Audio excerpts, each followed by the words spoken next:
Your job is to fill your own cup so it overflows. Then you can serve others from your saucer. That is a quote by my coach, Lisa Nichols.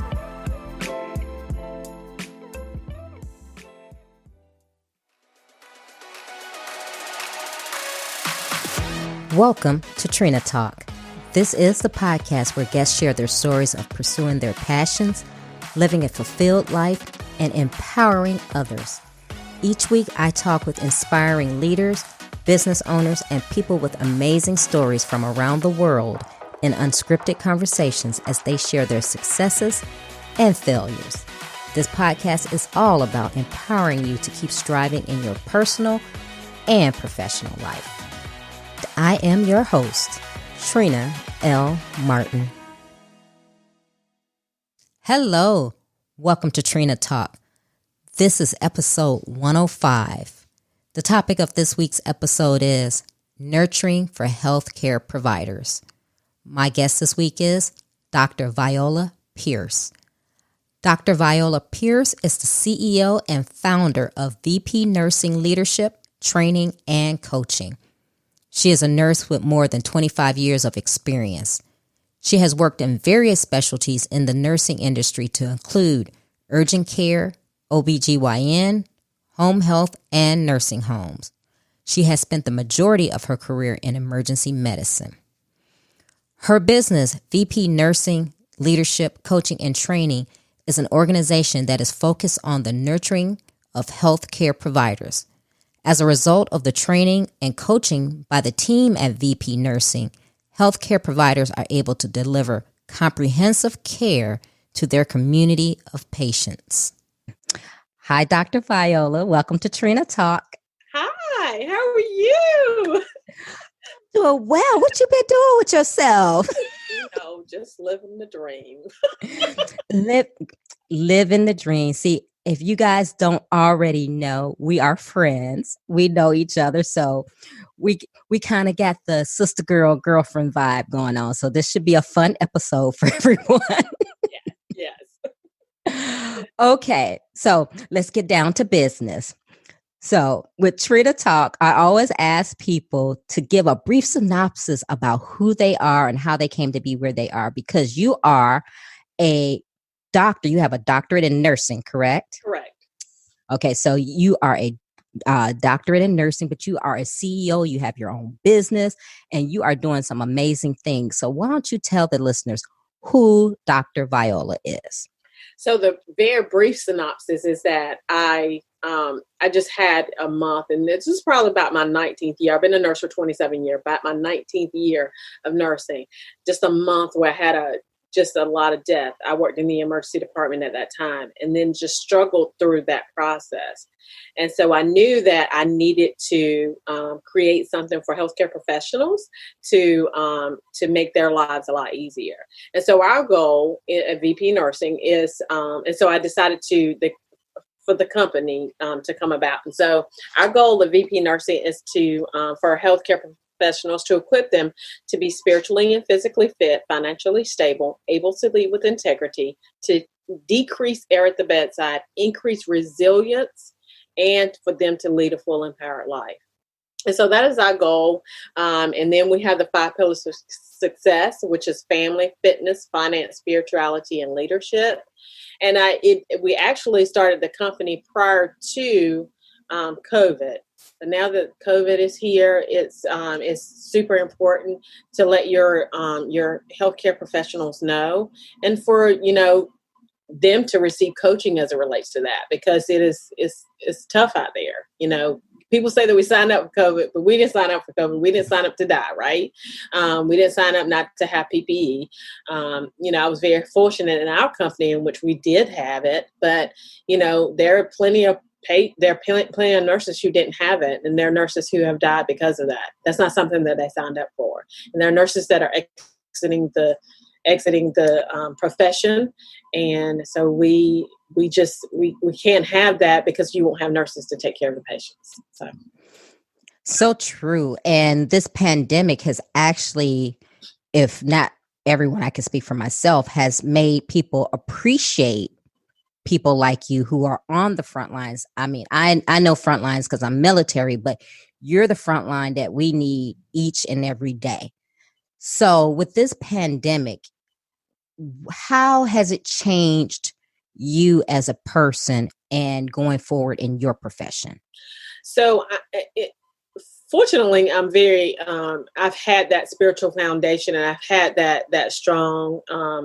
Because of my spiritual foundation, I don't have that fear, that most people have. I had it kind of a little bit at the beginning of it, and so like I went out and we did a will, right, because I wanted to make sure that all of the assets were allocated, but those types of things are just put into place just to make sure. Just in the case that I did, I really don't work on this front lines per se. Like I don't work in the emergency department now, but I do work with patients. And so, patients could be silent carriers, right? And so because of that, there's a whole lot of things that I needed to make sure that I just needed to make sure that we put in this to place. But other than that, we just roll with the flow. We know exactly what the pandemic, we kind of know a little bit more now than what we used to. So it makes it a little bit easier at this point. We're just living with our new norm, right? So true. So with your business now, you say you don't work with patients as much as you used to, but with your business, who are you working with your business, and tell us more about that. So with the business, I work with nurses, individual nurses, and individual healthcare professionals. I also work with companies to do training. So I do my coaching with the individual nurses, training for the companies, and of course I do keynote speaking. Okay, training for companies. Yes. So I think that's so important because the healthcare professionals, you guys basically work 24 hours a day. Basically, you can say that, right? You're you're doing those shifts, and and if you're a good one, you care about your patients. Don't laugh at me. Yeah, right. But it is important, like you said, you're talking about your physically, your spiritual, your mental fitness. And for the listeners, for those of us who may not have anyone close to us who have been in the healthcare profession, and like I said, and with this pandemic, it has shown us that we need our healthcare professionals. Tell us some of the things that you guys go through, the reason why you're honing in on those pillars in that physical, mental, and spiritual being of healthcare professionals. So so we go through a lot of burnout. So the average life of an ER nurse is about 5 years. And so I was an ER nurse for 15 years. But the ER nurses, critical care nurses, and dialysis nurses, and also hospice nurses, those are the 4 nurses that really have a lot of burnout. But I think that it has exacerbated itself in those areas, but also bled over into those other areas, such as med surg, because of the fact that you're scared, right? The med surg nurse didn't come in, and I used to wear a mask on during flu season, but the med surg nurse just doesn't do that. And dealing with all that death, and dealing with because we're empaths, right? And so we take on the feeling of everyone else. And because we do take on that feeling, it is a struggle for us. It is a true struggle. Wow. So, and I'm pretty sure you're going to talk to this, but with that, and it's probably the reason why you have your business, how do you separate that? How do you separate that work from your personal life? I mean, because like you said, you see a lot of death, and is it easy to leave and to get home and, shake it off and be like, okay, hi, I'm home, honey. Yeah. Talk about that. So it's not easy to shake it off. And so sometimes what would happen is I would go home and I would have those mental images in my mind for years. Like even now, when I travel, my husband's a very good driver. Thankfully, he's a very safe driver. But even when I travel with people who are not safe drivers, I struggle because I see the mental images in my head of the accidents that I have seen. And so what I have to do is in the mornings, this is what I do spiritually in order to bring myself in and to put that armor of God on me, is that in the mornings, I'm very specific about waking up before anybody else gets up. And this was before my children, were no longer in the home. I got up, I made sure that I read, some type of Bible verse. I did some meditation. I prayed, journaling. Those types of things are the things that pulled me in and helped me put on the armor before I went out to take care of the patient, because it was a struggle for sure. Wow. I can imagine that. Now, is that one of the reasons why you wanted to kind of move away from that hands-on and into more of your training and coaching area of your business? Well, one of the things that I wanted to do was I wanted to make sure that I let the healthcare professional, because it's almost like you're a child in you're like the novice nurse, right? The novice nurse, I consider it not a child per se, but just a professional, but they're new in in it. And so because of that, I knew that once I got to this point, like I don't desire to go back to the bedside so much, right? Because I remember going out of town, and now you just be like, I'm gonna get back so I can stick somebody, right? Like once I got past that point, I was like, I don't really want to stick anybody. I'm good, right? And so I knew that I wanted to teach, to mentor, and to coach other healthcare professionals. And then I started doing it. It really was out of just doing it. And once I started doing it, the people that I coached, like their lives got exponentially better, right? And so I was like, well, maybe I might be a little bit good at that. Mm-hmm. So, because you mentioned something, and it's something that touched my heart because it's something I do. Like I get up in the morning and I pray, and I have my favorite Bible verses, but it seems like you live on intention. And you have to keep yourself sane, right? And when you're helping the people that you're helping in your business and coaching, because I think that's how we do it. We kind of do it without it being a job, and then we find out, oh, we're good at this. Do you think that that's your purpose? Definitely, for sure. I remember trying to figure out what my purpose was. And I think that your purpose is derived out of your greatest pain. And so during that month, when I had all those people that passed away in the emergency department, due to fatalities, I mean, things that they probably wouldn't have, they came to the emergency department, but they wouldn't have survived anyway, right? And so the reality is that once we got, I wasn't a part, like I wasn't the nurse for all of those patients, but I kind of was a gopher for a couple of them, maybe the nurse for one of them, and I was heartbroken. I was devastated. I could not, I was a nurse for 19 years. It wasn't like I was a new clinician, but I knew that if I did not master that breaking point, that I was going to leave the profession. And if I left the profession, in 2026, we were already slated to have a significant amount of a deficit in the nursing profession. 2026. Now with COVID hit, it's going to be even a larger deficit because, nurses are not, they're not wanting to go into that space. But see, we have to have a larger voice. There's 3 million nurses in the United States of America. We have to have that larger voice and to say, I don't know if you may not know this, but because you're kind of in a different arena, but I don't know. You could tell me whether you remember this or not, but there's a senator from Washington, and she said that whenever apparently in Washington, I'm not exactly sure why she was even talking about breaks for nurses, but she started talking about the fact that whenever nurses went on breaks, they're probably just playing cards. Wow. Yeah, it was not. Let me just tell you. Now, mind you, I have a slew of nurses on my timeline on Facebook, right? And it was lit. Like I put it, I was like I was initially upset about it, right?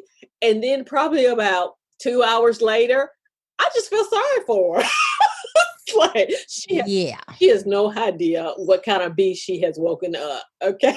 I mean, Oh my God. They're probably playing cards because, yeah, that's what you guys do. You wait to go on break so you can play cards. that we even get a break, first of all. Right. You know, Oh my goodness. so my goal is to, because I know that we have such a large voice and I know that we have the ability to be, but see, when I went into nursing, I thought that I was going to be a bedside nurse and that I was going to safely go into retirement. But the reality is that I knew that it was the first time that I went and sat at a table because we were trying to achieve magnet status. And magnet status is where, you have to do all these, you have to have what's called governance, right? You have these governing committees. And those committees brings the bedside nurse to the table so that you can give your information so that you can make change, right? Because the reality is that at the CNO level, you know a little bit, but the reality of the matter is that you know more being at the bedside than you do at any other place, right? So this brings everyone to the table in order to be able to come up with viable solutions.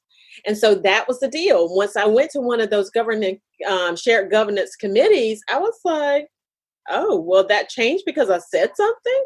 And I was like, okay, and so because we have such a huge amount of change, control going on, we want to make sure that we have the bedside nurse there to be able to make that change and make the environment better for the patient. And you know, they have buy-in. They have buy-in because they made that decision, right? And so you want them to have that decision. And it is because at the end of the day, you want it to be best for not just the patient, but for the nurse and for the organization, or not just the nurse, but the staff and the healthcare organization, right? And so the deal is that you need to make sure that you have everything in place. But the reality is that you can't put the oxygen mask on the patient if you don't put the oxygen mask on your staff. If you don't put the oxygen mask on your staff is going to suffer, and that is going to be a problem for your patients all day long. Wow. And since you're talking about bedside nurses and manners and things like that, now I have experienced some bad nurses and bad doctors.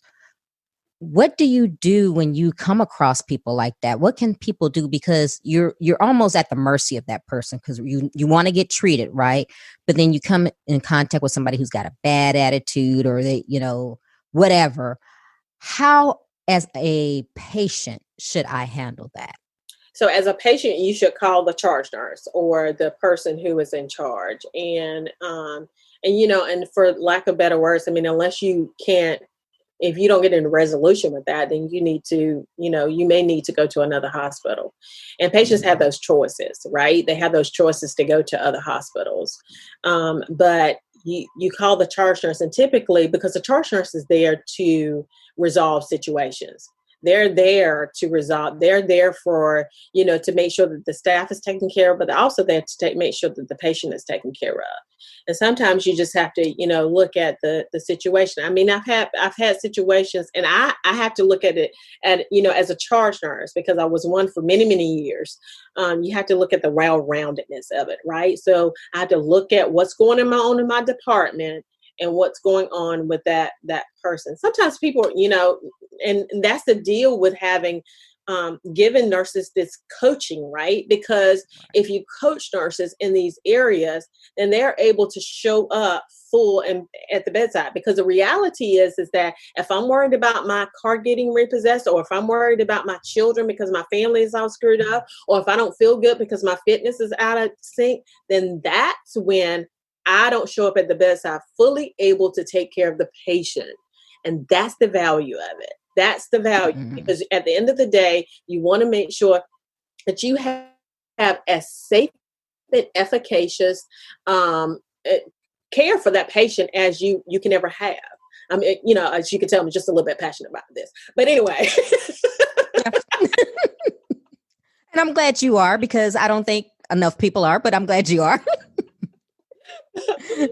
Yes. And I think that, it's just, we have to be very intentional about that.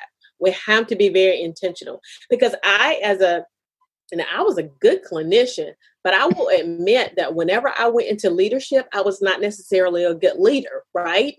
And so I needed to learn leadership. And what happened with me is I got demoted from 2 jobs. And I said, okay, Viola, when everybody around you is saying that is you, it's probably you. Okay. So you need to figure that out. And so what I did was I started going to leadership trainings, and that is what got me to where I am now, because I wanted to be sure that I had the effect on healthcare that I needed to have. I wanted to make sure that I was able to lead with integrity, that I was able to lead so that the nurse can come to the bedside, because I'm there for the healthcare professional. I'm not there for the patient at this point as a charge nurse. And I needed to have my stuff together. I needed to have my leadership skills together in order to be able to lead them correctly. And I'm so glad you mentioned that, because I do leadership coaching as well. And I think you hit the nail on the head, not just for nurses, but for anyone, because so many times in my professional and military careers, I have come up against bad leaders, just poor leaders. And the thing is, we put these people into leadership because, maybe they look good on paper or maybe whatever, but very seldom are they getting the training that they need so that they know what's entailed in that. Because leadership is not just a title. Right. And, and leadership is not just, and this is what I've come across, that people who are in leadership, and I use leadership because leadership and management to me are different. Right. But you have people in these supervisory roles who 9 times out of 10, a lot of them are in those roles and they only have one thing in mind, and that's them. How am I going to get to the next level? What am I going to do to climb this ladder? And I'll step on anybody along the way to get to where I'm going. They're not necessarily leaders where they're going, okay, I'm in this position, which I need to be, operating in integrity. I need to take this as a privilege, not a right. And I need to use this to empower my people. Mm-hmm. So that's, can you tell I'm passionate about it? Because that's something I'm very passionate about, is leadership, because I'm like, oh my goodness, it's like I look around and I have been, like I said, under some people who are been my supervisors and things like that. And I'm going, how did you get this position? So I think that's so critical with what you're saying with the training and the coaching that you're giving, because, let's just face it. Anybody, can go to school, get degrees. If you're a good test taker, you may come out with a 4.0 GPA, but is that giving you what you need to be that leader and to have that bedside manner? And not compete against everybody else. I mean, just go in there and focus on the team, and you will win every single time. And I've learned that, and that is so important. And I can't tell you. And one of the reasons why a lot of organizations post, and some people may not know this, but organizations get paid, they get reimbursed on the patient satisfaction scores. Okay. Mm-hmm. And so that is the reason why they focus on the patient so much. But the reality is that if you don't put focus on your staff, you will never hit every patient, but you can hit every staff member. And I promise you, if you invest in your staff will invest in your patient. Ooh. So true. Yeah, you need to travel around the world and tell people this, because, and it's so sad, because when people go to hospitals, doctors, things like that, they're at their most vulnerable moment. And like I said, when you go and you get somebody who is being nasty to you, and granted, we all have our bad days, right? But I mean, I think in certain profession, well, in any profession, you shouldn't take your bad day out on the person you're supposed to be serving. But when you have somebody who's sick or ill, who's dying or whatever, and you get that nurse or that doctor with an attitude or that's just totally stanky, um, they shouldn't be in that position. You know, get yourself worked out before you get back on the floor, because you know people want to get treated, and people don't want to feel like, well, should I leave? And sometimes people don't know that they can leave. They just think, okay, I'm at this hospital and they've treated me, or if I leave, I'm gonna have to pay this big old bill, and then I'm gonna have to go somewhere else and pay another bill.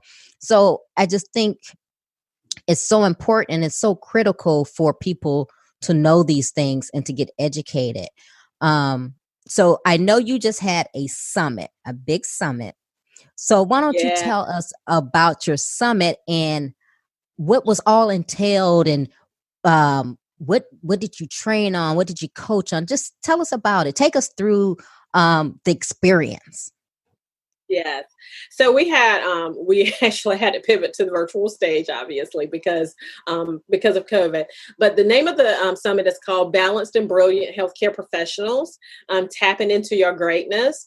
And so we cover, of course, we had a keynote, which was one of my friends, Melissa, who is amazing. And then we covered every area of the 5 pillars, which is family, fitness, finance, spirituality, and leadership. And once we covered that, we gave contact hours for your licensing. And it was just an amazing event. I mean, it was much better than I would have ever thought. We've got a couple of, 80s here and there, but pretty much we got 100 on, the feedback from the audience or from the participants. I mean, it was just an amazing event, and everyone they were very engaged. We were very specific in how we put the conference on, because you want people to be engaged, right? You don't want them to come in there and be bored out of their mind. That's the difference between my conferences and most people. So what happens is that most of the time you come and you learn about the patient, right? They give you all this evidence-based practice. That's the reason why my particular degree, I have a doctorate in nursing practice. So you had all these PhD nurses, right? And they were doing all the research. But then in order to drive the research into practice, then you needed somebody to do that. And so that's when they came up with the doctorate of nursing practice. I came out with that. And so that is the reason why. And so what I do is I drive it into practice.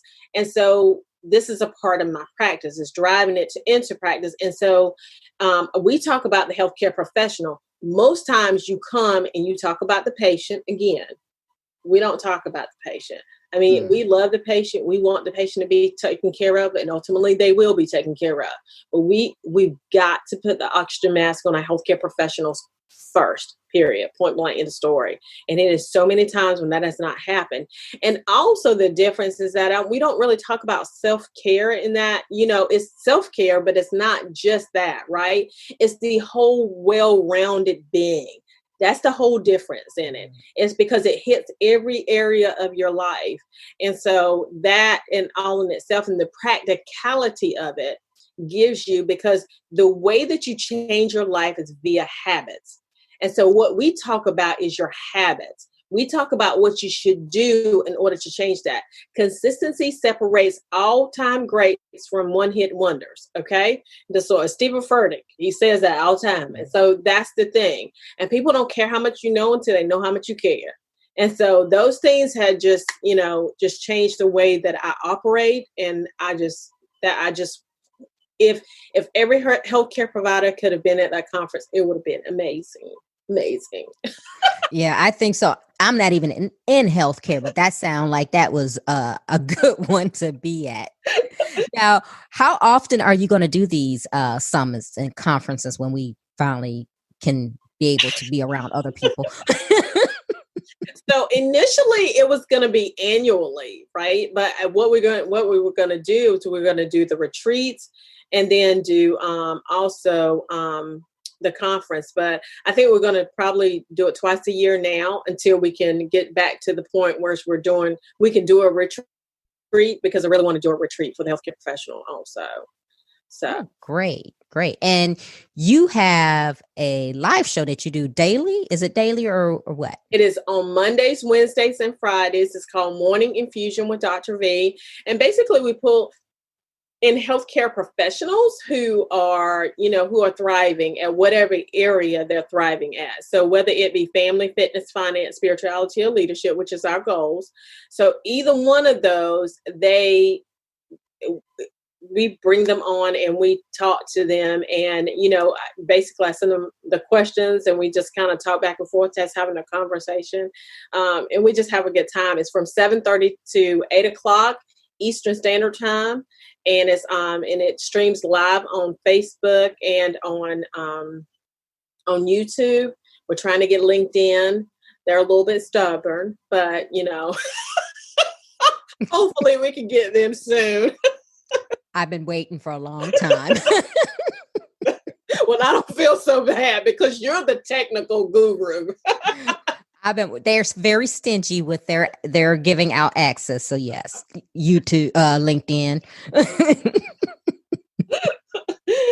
Oh Yes, man. yes, we have an amazing time for sure.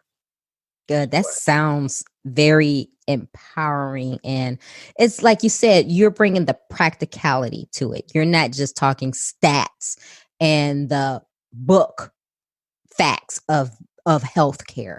You're actually talking the things that they need to do to function, right, and to be. And that, and honestly, like I said, that's not my wheelhouse, but I have never heard anyone say that existed. I don't think it does. I mean, I've never seen it exist anywhere else other than here. It kind of started out as a not-for-profit. It's called the Nurse Nurturer. And so that's what I call myself, the Nurse Nurturer. So, but that's what my not-for-profit is. And so it's a not-for-profit, which is the Nurse Nurturer. VP Nursing is the for-profit. Mm-hmm. And one is just geared towards healthcare providers that are coming into the profession, and then one is for those who are already in the profession. And so the goal is for us to, knock it down, because we've got to pour into these healthcare professionals. They are amazing men and women. They are amazing. And dealing with life is tough.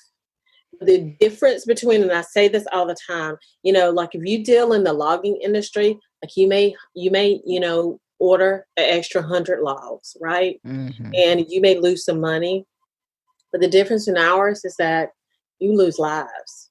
And that is not, we just can't do that. We want to make sure that we have the best environment for our healthcare professionals as we can have. And the coaching that I do is essential to that. Now, can any healthcare professional attend, or is it specifically for nurses?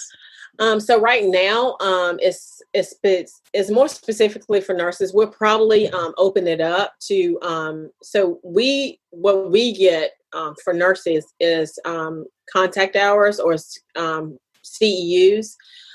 But for the medical staff, for the nurse practitioners, they get, and for the doctors, they get what's called CME, which is certified medical hours. And so we'll probably open that up. But as of right now, I mean, you can attend and you can get the content. You just won't get the hours. And the content is valuable. It's value all throughout the content.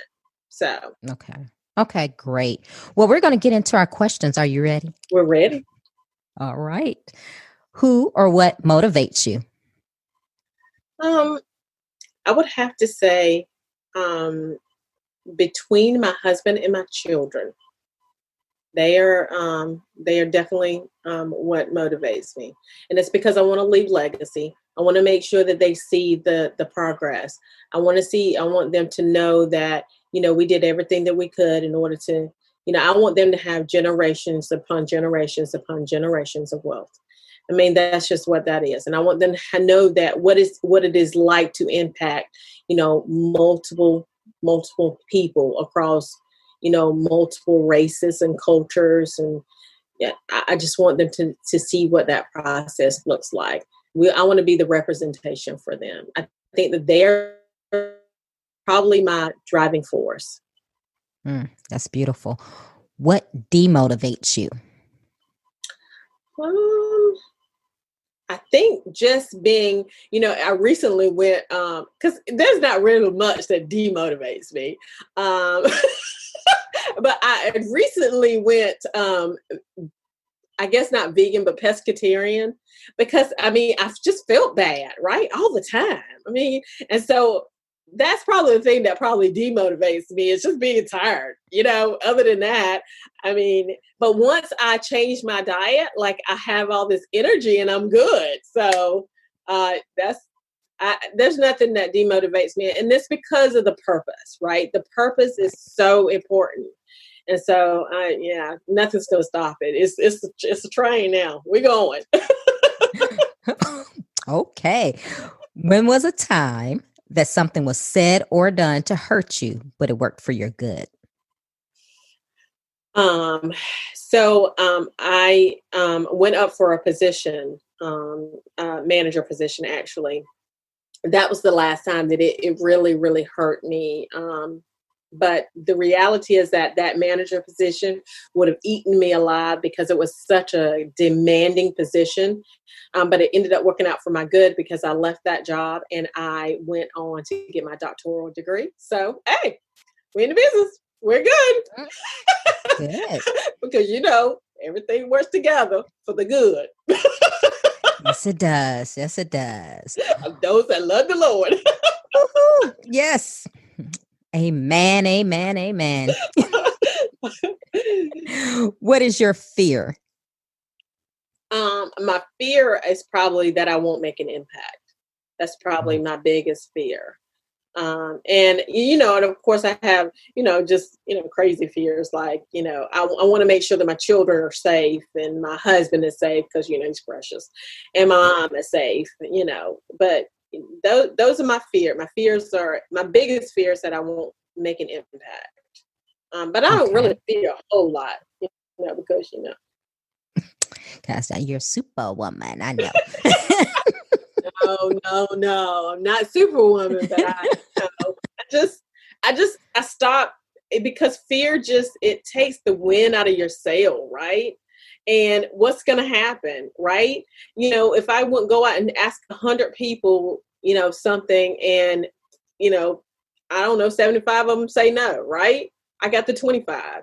I always have to look at the good side of everything, because if you don't, then you'll always be down in the dumps about that bad stuff. Bad stuff's going to happen. It's going to fall on the just and the unjust. And you just got to focus on the good. Yes. You said a word there. Okay. Is there a time when you wish you had done something that you didn't? I wish I had went back to school earlier. And I also wish that I started a business earlier. Other than that, no, I don't. I think that timing is everything, as we talked about before. So, Okay. So then let's see how you're going to answer this. You probably just already answered it, but is there a time you wish you had not done something? Well, we probably can't talk about that one. Give me something I can talk about. Oh, Lord have mercy. Yeah, I know what you mean about that. So I dated this guy that I probably shouldn't have dated. I had a lot of those, yes. So yeah, that was, Yeah. that was probably, and it wasn't because it was because you have to be very careful about who comes into your eye gate and your ear gate. You have to be very careful about who you hang out with. You have to be very careful that they pour into you and not pull from you, and that was the thing that really, really tore me up. And I just, yeah. That was one of the worst decisions of my life. And I won't ever forget it. Won't ever forget it. Girl, I know. But it made me such a better person, though, for sure, for sure. Because now I'm like, yeah, you come on. Anyway, let's move on because I know about that. What is your definition of success?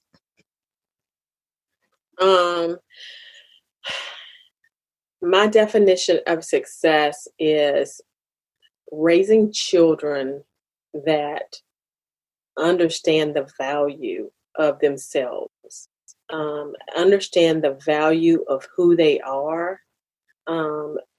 They have the representation, right? The representation from us of who they need to be, in life, and knowing that they can conquer the world at any point in time.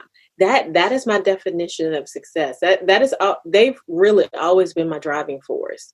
And so just letting them understand that's my definition. It always has to do with family. How do you recharge? I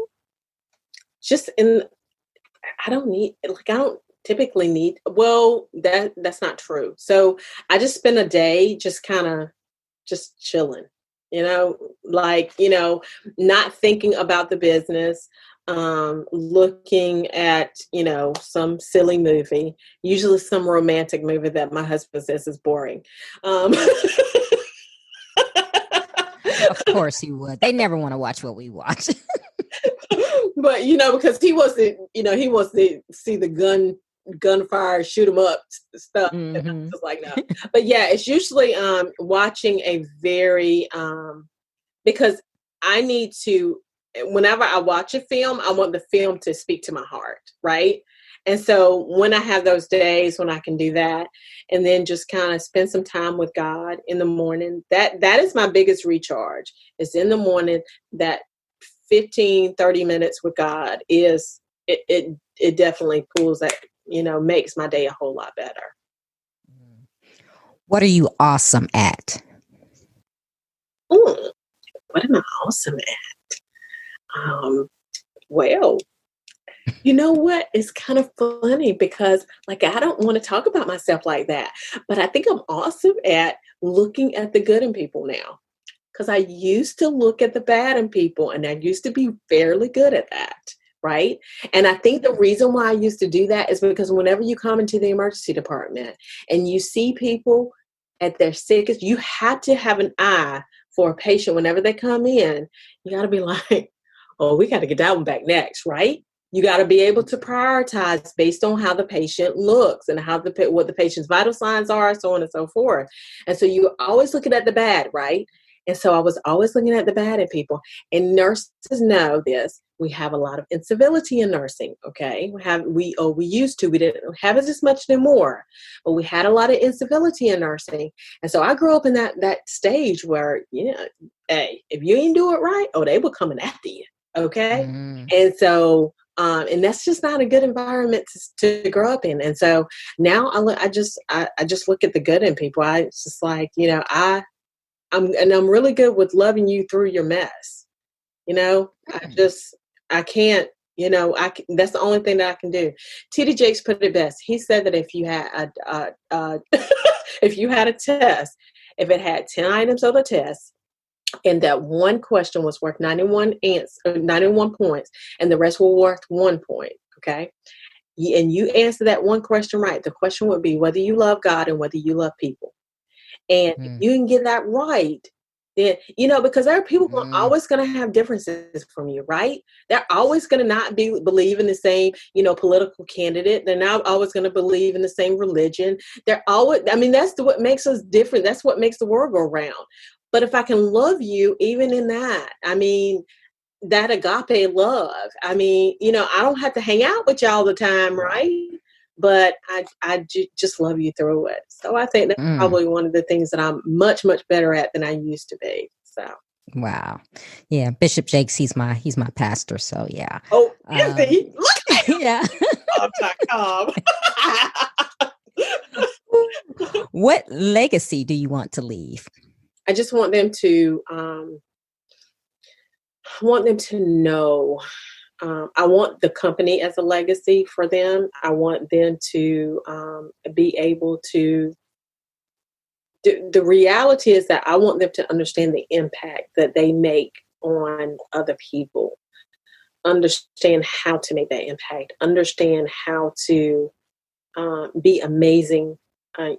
Because they're, obviously I'm African American, so they're African American, right? So, be amazing at who they are. I can remember a time where I used to think that I used to honestly think this, and this was when I was younger, and I don't know where I got this thought process from. I think it was because I was born on the south side, the backside of the civil rights movement, because I was born in 1972, and Martin Luther King died in 1968. I used to think it was a white man, white woman. I used to look at everything black and white. White man, white woman, black man, black woman.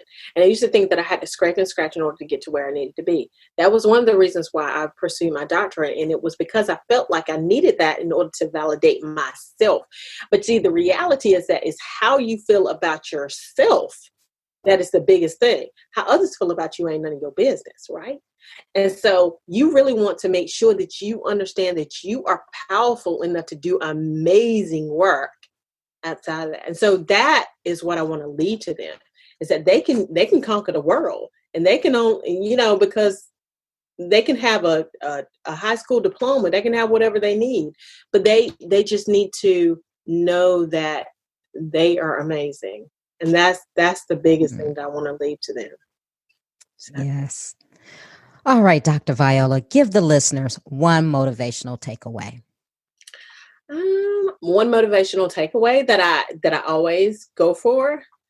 That is interesting. Let's see. I think the one motivational takeaway is life is there, and I can't quote it word by word, but it is a Les Brown quote. And he talks about the fact that there's more books, more poems, more songs, more cures in the grave than there is. And the graveyard is the richest place on earth, because that's where those undeveloped things are. And that you have to live life, and you have to live it to the fullest. And you really can't live in fear. You have to live it to the fullest, because if you live like you're scared of everything every day, the devil is taking away your drive. It's just messing up your day, basically, right? The reality is that that's what his desire is to do, right? And so you live every day to the fullest, every single day. And so if you die tomorrow, then you die tomorrow. But you don't live today like you a boss, right? And so, hey, it don't matter. So that's right. Yeah. There's so many people, like you said, in the graveyard that never lived their dreams and their purpose. And yes. Okay. Well, tell the listeners how they can connect with you, your social media platforms, and if they need some healthcare professional training. Yes. So you can contact me at Viola at VP, V as in Victor, P as in Paul, nursing.com. I'm on YouTube at The Nurse Nurturer, and on Twitter at The Nurse Nurturer. On Facebook, of course, I'm Viola Pierce, and then at VP, and I've got a VP Nursing page, and on Instagram at VP Nursing. Well, Dr. Viola, it has been a pleasure to talk with you. This has been fun, and we got to do our girl time happy hour. We do. If you like Trina Talk podcast, please don't forget to go out to iTunes and rate it 5 stars and leave a review. Also, who else in your life do you know that needs some motivation and inspiration in their life? Don't forget to share Trina Talk with them. I hope you have a great week. And remember, if you change your mindset, you can change your life. Keep striving because success is a journey, not a destination.